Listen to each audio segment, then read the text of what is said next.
Assalamualaikum warahmatullahi wabarakatuh.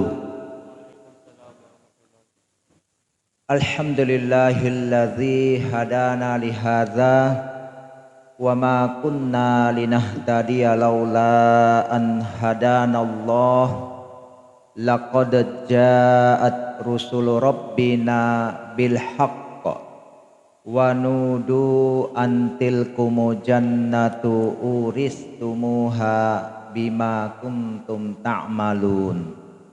Allahumma sholli ala Muhammad wa ala alihi wa ashabihi wa man tabi'ahu bi ihsanin ila yaumiddin.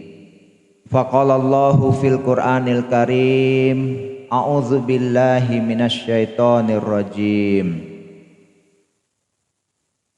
Ya ayyuhalladzina amanuttaqullaha haqqa tuqatih wa la tamutunna illa wa antum muslimun.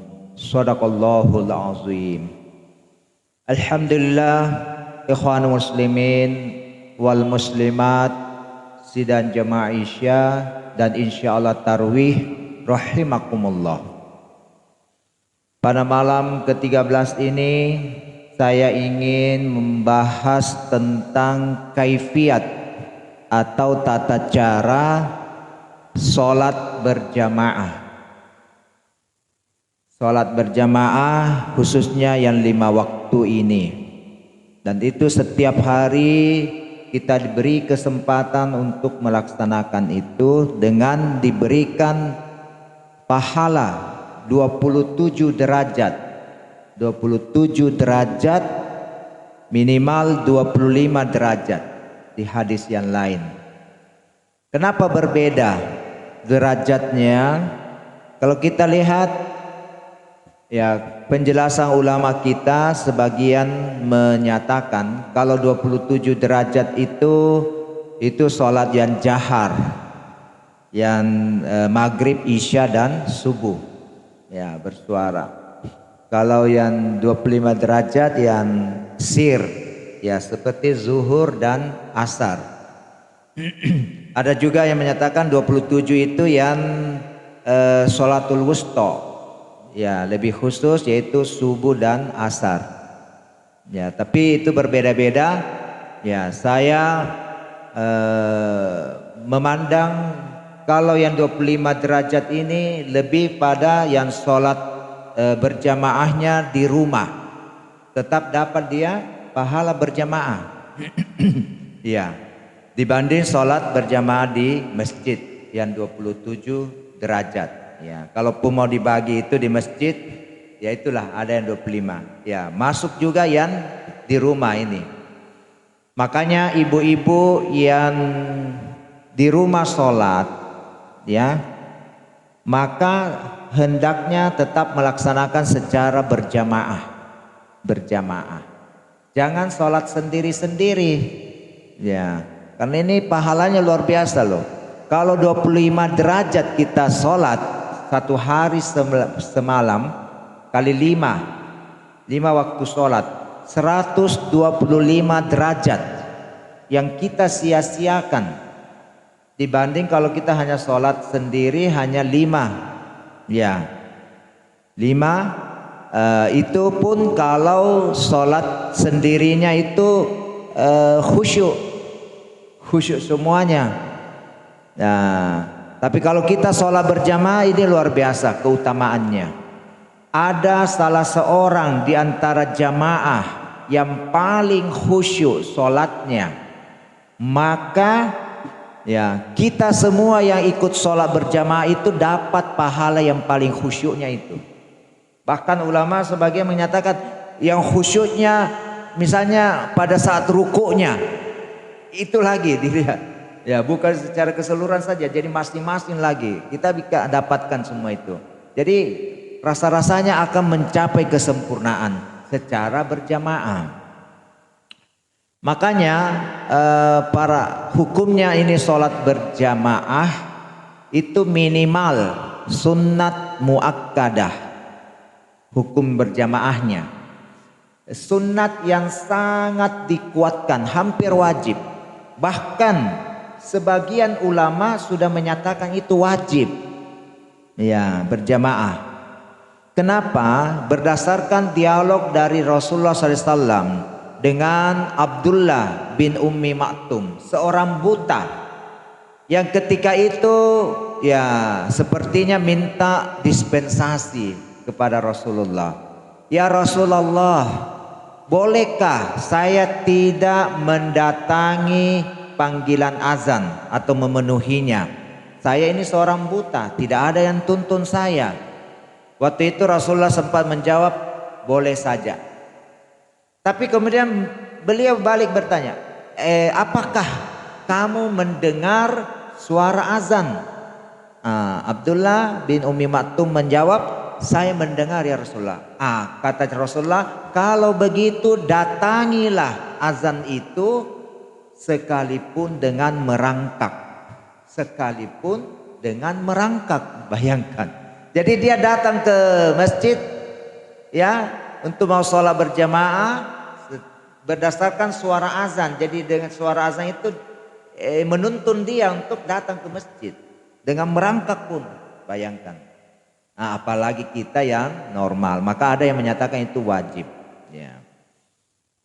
Nah, kita lihat Rasulullah SAW dalam keadaan sakit pun beliau tetap laksanakan sholat berjamaah sampai dibopong oleh sahabat, dibantu itu.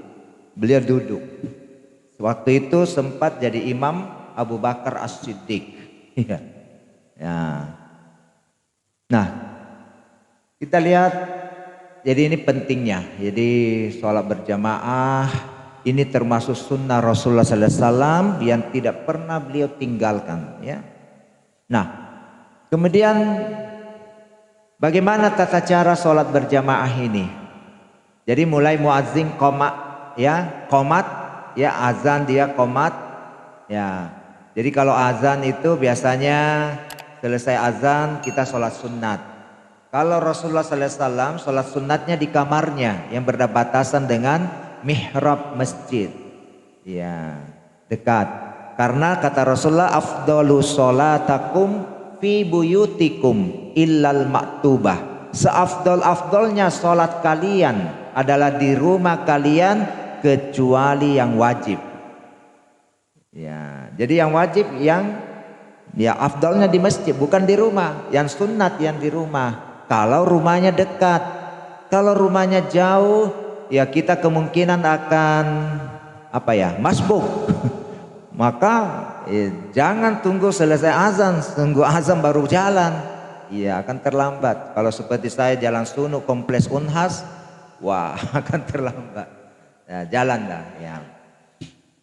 Nah itu selesai Rasulullah SAW sholat sunat, beliau masuk ke masjid dan melihat sudah tidak ada lagi jamaah yang sholat sunat. Beliau memerintahkan Bilal bin Rabah untuk qomat. Jadi yang berhak menyuruh muazzin qomat adalah imam. Imam bukan jamaah yang tiba-tiba suruh qomat nih. Tidak sabaran menunggu. Ya tunggulah. Apalagi sekarang kita ada waktu ya. Ya tunggu bunyi itu. Ya ada waktunya. Nah jadi qomat. Dan yang berhak untuk qomat adalah yang azan. Jangan tiba-tiba ada yang cokdok langsung qomat. Ya tidak boleh. Ya kecuali kalau muazzinnya berhalangan, tiba-tiba buang air besar, agak lama. Maka boleh digantikan siapa yang qomat. Atau mungkin muazzinnya pengganti naib. Dia azan karena muazzinnya terlambat. Padahal dia adalah imam, siap jadi imam. Boleh diganti yang lain untuk qomat. Ya, itu. Nah, setelah qomat diaturlah saf. Saf yang paling utama adalah yang paling dekat dengan imam. Jadi pas di belakangnya imam. Misalnya imamnya di sini, maka di belakangnya ini pas. Kemudian di sebelah kanannya. Ya, kanannya. Baru di sebelah kirinya harus seimbang. Jangan kanan terus, jauh. Ini tidak seimbang, dan ini lebih jauh dibanding orang yang di sini. Jadi harus seimbang. Jadi ini si kanan dulu. Memang kanan dulu ada hadisnya. Tapi kiri juga harus keseimbangan dilihat. Sudah ini sama jauh, sama seimbang ya dekat ke imam. Maka yang kanan lagi, baru kiri lagi. Begitulah kanan, kiri, isi begitu. Sampai penuh saf ini. Jangan diisi saf berikutnya sebelum penuh saf pertama. Karena itu terputus sholat berjamaahnya. Nah, seandainya di saf pertama itu agak lowong, tidak cukup pas satu orang, apalagi tubuhnya Pak Abdul Halim ini agak berlebar ini, ya. Tapi tidak apa, yang penting kalau lebih setengah masuk, isi itu jangan ada lowong, isi insya Allah akan menyesuaikan ya jamaah begitu. Ka'annahum bunyanum marsus. Seakan-akan mereka adalah bangunan yang kokoh. Bangunan yang kokoh itu ada lenturnya juga. Ada lenturnya tapi padat. Padat, cuma ada ini. Ya. Kalau kapan dibutuhkan bergerak, dia bergerak. Tidak patah, jadi tidak kadoro ini. Kemudian patokan rapatnya shaf itu adalah bahu ini. Bahu, bukan kaki. Kaki hanya menyesuaikan selebar bahu, sehingga otomatis dia akan rapat, bahu rapat dengan kaki. Jadi kakinya jangan terlalu sempit juga, apalagi lebih lebar. Wah, ini orang akan lebih jauh. Jadi renggang itu shaf. Ya, kalau dia renggang ya lebar ya. Seandainya kita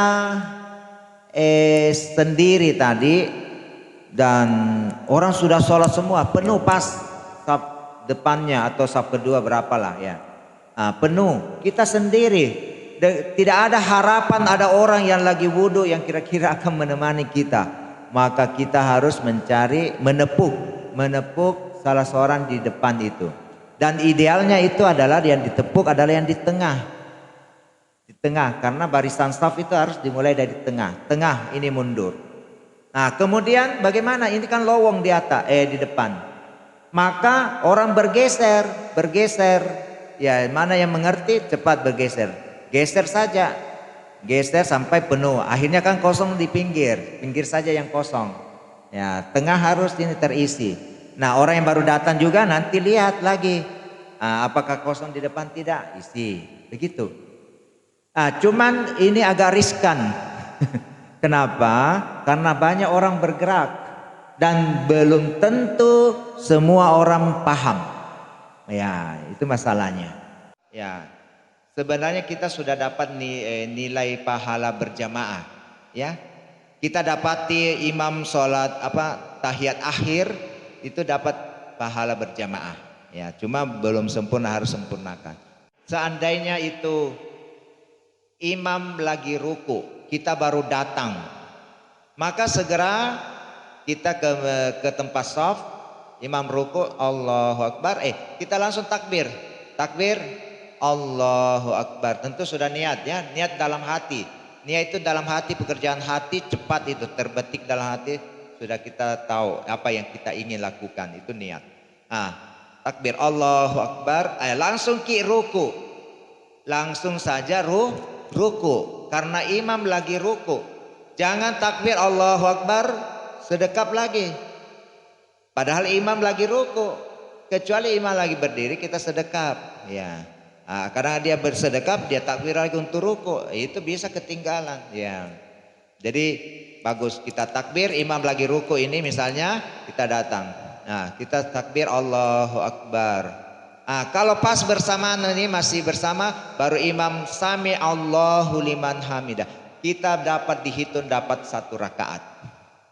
Tapi kalau kita takbir, imam lagi ruku, Allahu Akbar, sami Allah, Allahu Akbar, sami Allah, tidak dapat, berselisih. Tapi kalau pas bersamaan itu insya Allah dapat. Ada pernah seorang sahabat dari pintu masjid belakang, dia datang, dia masuk sementara ruku. Saking tidak maunya ketinggalan satu rakaat, dia langsung takbir dan kemudian ruku. Sambil ruku dia jalan ke tempat shaf. Jalan ke tempat shaf. Selesai itu salat, diceritakan pada Nabi SAW, saya tadi begini. Terus Nabi menyatakan jangan diulangi lagi. Tidak boleh, harus di tempat shaf dulu. Ya. Nah itu. Nah kemudian dalam sholat ada dua macam takbir. Ya, takbiratul ihram itu awal sholat. Kemudian takbiratul intiqal, takbir selama perubahan gerakan. Takbiratul intiqal. Ya, ini yang perlu diperhatikan imam. Kadang-kadang imam dia saking tidak mau didahului oleh makmum, dia sudah ruku, baru dia Allahu Akbar. Ini tidak tepat. Kenapa? Posisi ruku maupun sujud misalnya, baru dia Allahu Akbar. Itu ada bacaan tersendiri ruku dan sujud, bukan takbir. Takbir itu perubahan gerakan. Cuma jangan juga dari awal, apalagi gerakannya lambat. Allahu Akbar. Kadang-kadang makmum sudah duluan. Ya, sudah duluan ruku atau sudah duluan turun sujud. Ini bahaya bagi makmum. Akan diubah kepalanya menjadi kepala himar, keledai. Iya, na'udzubillah min dzalik. Makanya bagusnya jadi sudah gerak sedikit pertengahan. Pertama gini Allahu Akbar, masih gerak. Jadi tengah Allahu Akbar. Jangan dari awal agak lambat ya.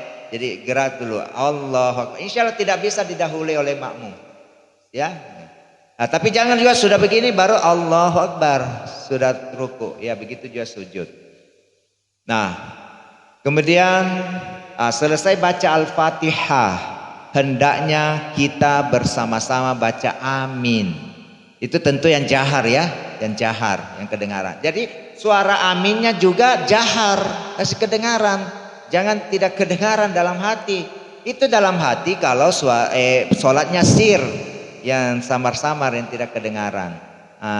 Kalau jahar, kita tunggu imam. Ghairil maghdubi alaihim waladdallin.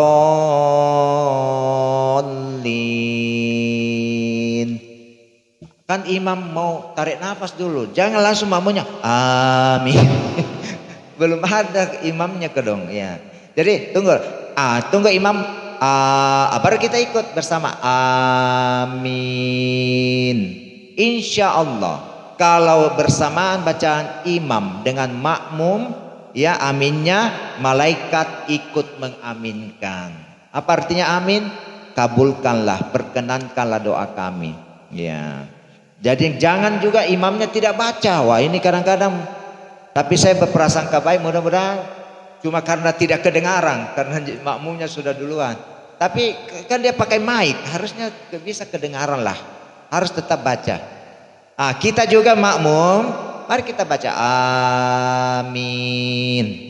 Sama panjangnya amin. Jangan dibaca amin. Ini beda artinya menjadi berimanlah. Kalau amin. Aminu, berimanlah kalian, banyak orang. Amanu, orang-orang yang telah beriman. Amin, berimanlah satu orang.